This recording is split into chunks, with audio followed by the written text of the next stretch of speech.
Hello, my name is Campbell. I'm a medical illustrator and animator, and welcome back to my channel. So I had a question for someone who checked out my last video about my home office tour, and they had a question about how we manage teamwork from a distance while everyone works remotely. This is something that I'm gonna say right now, I'm not an expert in. We're basically taking it day by day and trying to ad hoc and come up with different solutions as well. But I do have to say that it's thanks to the amazing team that we have that it's made this kind of whole transition to everyone working remotely a lot more easier. So I don't know if you checked out my last video. I said before that the majority of our team are working remotely, but if you're not aware, I actually run a medical illustration and animation studio with a business partner, Emily Holden. And if you're checking out this video, you all probably know Emily already, but if you don't know, she also has her own YouTube channel and also a LinkedIn course about medical animation. So you should definitely go check that out because it's super useful. I've learned so much from her. I mean, there's a reason why we're business partners, you know? So I thought it would be really useful to maybe talk about the tools that we're using to keep in communication and how we're managing all of the artists in our team and also any freelance artists that we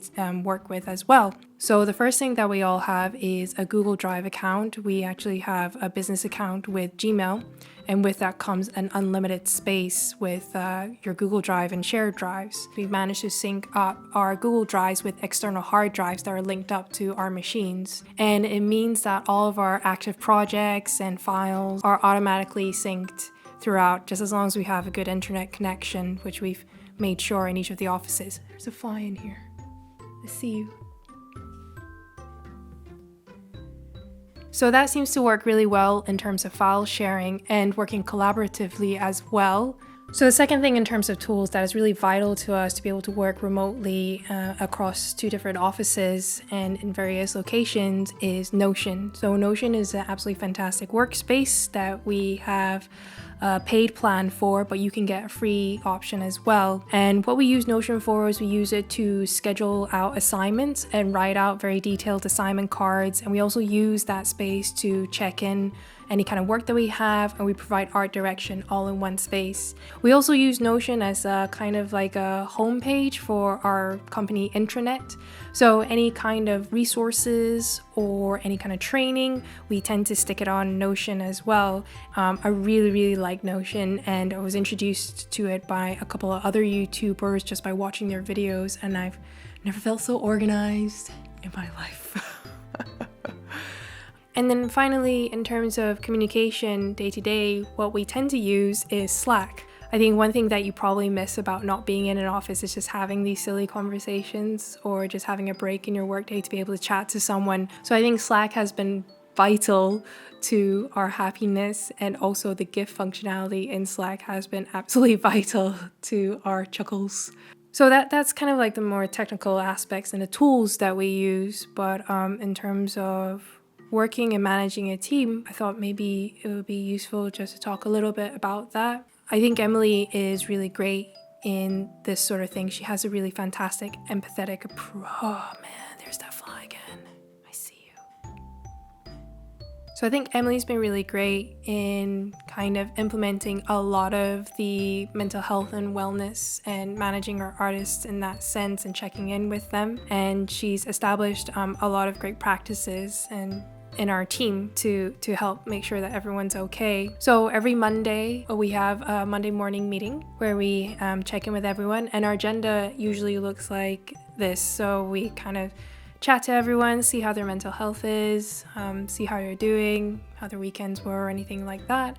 Then we kind of talk about if they have any issues about working from home or if they have work from home tips. Then after that, as part of our agenda in a team meeting, we kind of talk about like what we've seen in the industry, how other medical illustrators are doing. We kind of share interesting things that we've seen and like, oh, you know, this person's done something really cool, we should go check it out. I think that's about like 10 or 15 minutes of us just scrolling through Facebook and Instagram and YouTube and just looking at other people and just basically celebrating them because they've done such a fantastic job. It's really silly if you actually see it in person. Then afterwards, we kind of go through our project task lists and agendas and, you know, what we have going on that week.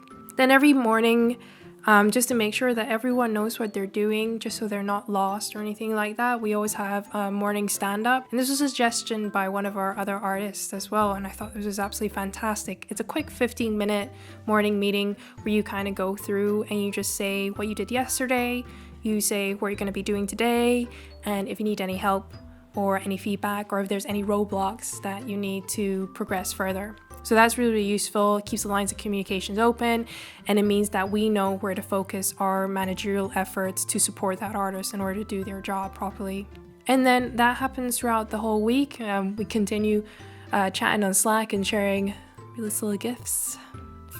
And then on Friday, we kind of wrap things up with another Friday morning meeting. I think it's been really nice to kind of check in with everyone on the week and see how they've been doing. Friday afternoons from 3 p.m. onwards, we try to dedicate that time to professional development time. So many of our artists are undergoing like an internal training program, or throughout their annual reviews, they've outlined specific professional career goals that they would like to achieve. So we kind of use that opportunity for them to focus on those goals so that they can actually check off the milestones that they've laid out for themselves. So yeah, so far it's been okay. I mean, I understand that some people are like by themselves or far away from home or family. So I think it's just really important to keep checking in with them. I know like sometimes people may put on a really brave face, and you know, it can be hard. It is hard right now. But I hope that with these small actions, it kind of makes like the day-to-day a little bit better as well. Anyways, I hope that this helps, and I hope that this answers your questions. Definitely comment below if it didn't answer your questions. And if you have any more questions, if you like this video, please feel free to hit the like button. If you want to see more videos like this, be sure to subscribe and hit the bell icon. And if you have any suggestions or recommendations for future videos, please comment below. I'd love to hear your feedback. And thanks so much for checking this out.